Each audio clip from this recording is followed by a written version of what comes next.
एक बहन को अपनी दूसरी बहन का जो रिश्ता था वह मंजूर नहीं था, यानी कि दूसरी बहन का एक बॉयफ्रेंड था और उससे शादी करना चाहती थी। लेकिन दोस्तों प्रेमी नापसंद था छोटी बहन को अपनी बड़ी बहन का प्रेमी, और इसी वजह से बाथरूम में नहाते वक्त रची जाती है खूनी साजिश और लड़की की हो जाती है मौत। आखिर क्या हुआ था इस घटना के अंदर, पूरी सच्चाई यहाँ पर जानने वाले हैं। वीडियो को अंत तक जरूर देखिएगा। नमस्कार, मैं हूँ सुदेश कुमार और तिरछी बात चैनल में आपका स्वागत है। यह घटना मध्य प्रदेश के नरसिंहपुर के साई खेड़ा थाना क्षेत्र की है, जहां पर एक महिला रोती हुई अपनी दो बेटियों के साथ हॉस्पिटल पहुंचती है। एक बेटी के सर से खून निकल रहा था, दूसरी बेटी और मां उस छोटी बेटी को गोद में लेकर के हॉस्पिटल पहुंचते हैं कि हमारी बेटी बाथरूम में फिसल गई है, इसका इलाज कर दीजिए। डॉक्टर उसका इलाज करते हैं तो डॉक्टर उसे बचा नहीं पाते हैं, वह मर जाती है।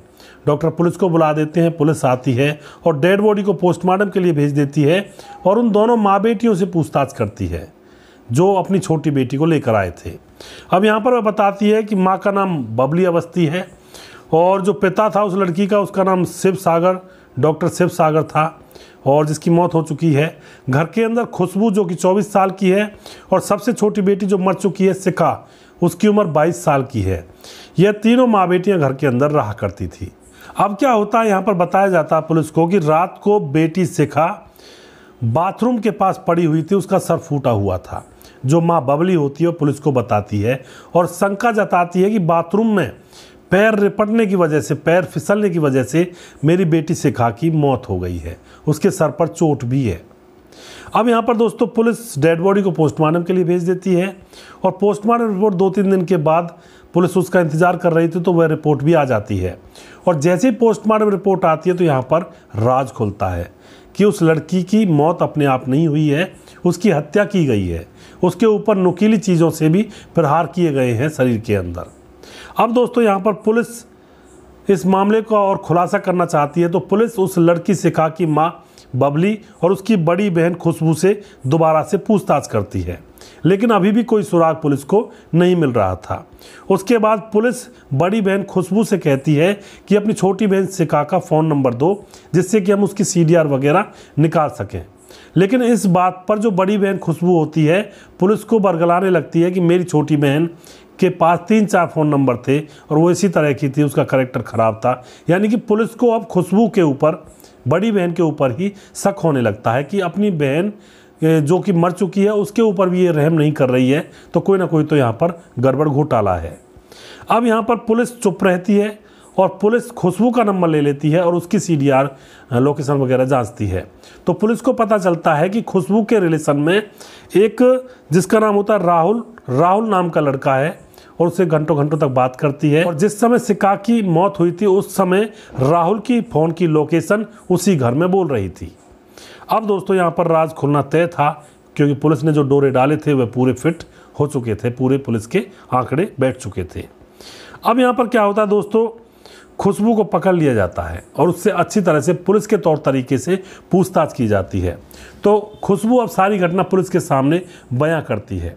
खुशबू बताती है कि जो राहुल है उसकी उम्र 27 साल है और वह उत्तर प्रदेश के अमेठी का रहने वाला है।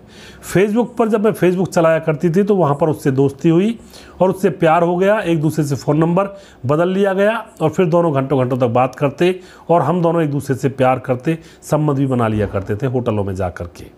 अब खुशबू राहुल को अपनी माँ से मिला देती है और कहती है कि माँ मैं इससे प्यार करती हूँ, इसी से शादी करना चाहती हूँ।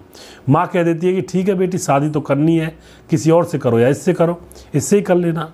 तो यह मामला अच्छा चल रहा था। लेकिन जो छोटी बहन शिखा थी वह बचपन से ही उससे नाराज़ सी रहा करती थी, बड़ी बहन खुशबू से।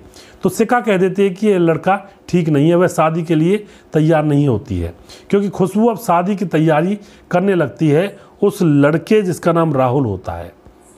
लेकिन छोटी बहन शिखा इस रिश्ते को मंजूरी नहीं देती है और उल्टा शिखा रिश्तेदारों के पास फ़ोन करके भड़का और देती है कि जो हमारी बहन उस लड़के के साथ घूमती है वो लड़का बहुत ख़राब है।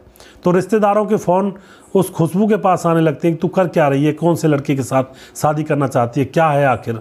तो इस बात से खुशबू परेशान हो जाती है और अपने प्रेमी से बात करती है कि मेरी छोटी बहन मेरी शादी तुमसे नहीं होने देगी। इससे तो अच्छा इसको रास्ते से हटा देते हैं, और इस तरह से रास्ते से हटाएंगे किसी का शक हमारे ऊपर जाएगा ही नहीं। तो यहाँ पर ये दोनों प्रेमी प्रेमिका मिलकर प्लानिंग कर लेते हैं, और फिर जो राहुल होता है वह नींद की गोली लेकर आता है, और नींद की गोली ला करके वह खुशबू को दे देता है। खुशबू नींद की गोली खाने में मिला करके अपनी माँ को वह खाना खिला देती है, और छोटी बहन सिका को भी खिला देती है। माँ खाना खाने के बाद ऊपरले वाली मंजिल पर जाकर सो जाती है, और खुशबू नीचे ही थी और सिका भी नीचे ही थी। उसके बाद वह अपने प्रेमी जिसका नाम राहुल होता है उसको भी बुला लेती है, और फिर रची जाती है खूनी स्क्रिप्ट। दोस्तों, राहुल उस घर के अंदर आ जाता है, और सिका सोई हुई थी गहरी नींद में, और उसकी बड़ी बहन खुशबू अपने प्रेमी राहुल के साथ मिलकर सिका के गले को दबाने लगती है। लेकिन सिका जग जाती है और उनसे भागने लगती है। भाग कर के बाथरूम में जाती है, वहाँ पर छुपने की कोशिश करती है, लेकिन वे वहीं पर पहुँच जाते हैं, और फिर ईंट से उसके सर पर प्रहार किया जाता है, और वह ज़मीन पर निढाल होकर गिर जाती है। उसके बाद क्या होता है दोस्तों, राहुल वहाँ से फरार हो जाता है, और जो बड़ी बहन होती है खुशबू वह वहीं पर थी। वह देख रही थी कहीं ये जिंदा ना बच जाए। रसोई से वह चाकू लेकर आती है, और चाकू से भी उसके शरीर पर वार करती है और उसको जान से मार देती है। उसके बाद वो अपनी माँ के पास जाकर सो जाती है, और माँ की जब आंखें खुलती हैं और वह नीचे आती है, देखती है उसकी बेटी बाथरूम में गिरी पड़ी है। उसको लगता है कि पैर फिसलने से इसका सर फूट गया है। वह उसको हॉस्पिटल ले जाती है, वहाँ पर उसकी मौत हो जाती है, और उसके बाद खुलता है यह राज। तो एक बहन ने किस तरह की साजिश रची अपनी छोटी बहन को मारने के लिए, सिर्फ अपने प्रेमी के लिए। उस प्रेमी से शादी करना चाहती थी। एक इंसान की जान लेकर अगर आप घर बसाना चाहते हो तो वह घर घर नहीं होता, वह खंडर होता है। यानी कि कोई महल ऐसा बनाया गया हो जिसकी नींव में अपने लोगों की लाश को लगाया गया हो, अपने लोगों की लाश के ऊपर नींव सजाई गई हो जिस घर की, वह घर आबाद नहीं हो सकता कभी भी। तो कभी भी ऐसा कृत्य ना करें। यह कोई प्यार नहीं होता है, यह तो हबसी लोग थे, ये राक्षस लोग थे, दोनों प्रेमी प्रेमिका, जिन्होंने एक इंसान की जान ले ली, और इंसान भी अपनी ही बहन थी, छोटी बहन। तो क्या ये प्रेमी प्रेमिका थे? क्या ये प्रेम करते थे? ये नफरती लोग थे। ऐसे प्रेमी नहीं होते हैं। प्रेमी दूसरे की जान नहीं ले सकते।